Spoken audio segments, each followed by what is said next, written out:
Sir ஒரு 20-25 வருஷத்துக்கு முன்னாடிலாம் இந்த எஸ்டிடி பூத் ரொம்ப ஃபேமஸா இருந்தப்போ ஒரு பையன் தினம் அந்த எஸ்டிடி பூத்துக்கு போவான். 2 நாளைக்கு ஒரு வாட்டி அந்த எஸ்டிடி பூத்துக்கு போய் ஒருத்தருக்கு கால் பண்ணுவான். சார் உங்களுக்கு டிரைவர் யாராவது தேவைப்படுறாங்களா சார், உங்களுக்கு டிரைவர் யாராவது தேவைப்பட்டா சொல்லுங்க சார், நான் இப்படி ஓட்டுவேன் சார், அப்படி ஓட்டுவேன் சார், தன்னை பற்றிய விஷயங்கள்லாம் சொல்லுவான். அங்கிருந்து அவர் சொல்றாரு, இல்லப்பா என்கிட்ட ஏற்கனவே டிரைவரா ஒரு பையன் இருக்கான், அந்த பையன் நல்ல பையனா இருக்கான், எனக்கு டிரைவர் தேவையில்லைப்பான்னு அவர் சொல்லி வச்சிருவாரு. ஒரு தடவை இல்ல, 2 தடவை இல்ல, 2 நாளைக்கு ஒரு வாட்டி இந்த பையன் போய் போன் அடிப்பான்.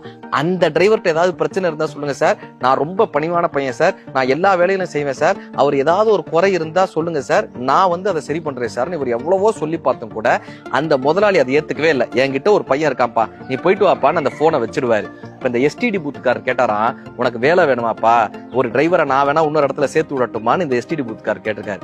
அந்த பையன் சொல்லியிருக்கான், அவர் சொன்னார்ல என்கிட்ட ஏற்கனவே ஒரு டிரைவர் இருக்கான், அவன் நல்லா வேலை செய்யறான்னு ஒரு பையன் இருக்கான்னு சொன்னார்ல, அது வேற யாரும் இல்ல, நான் தான் என்கிட்ட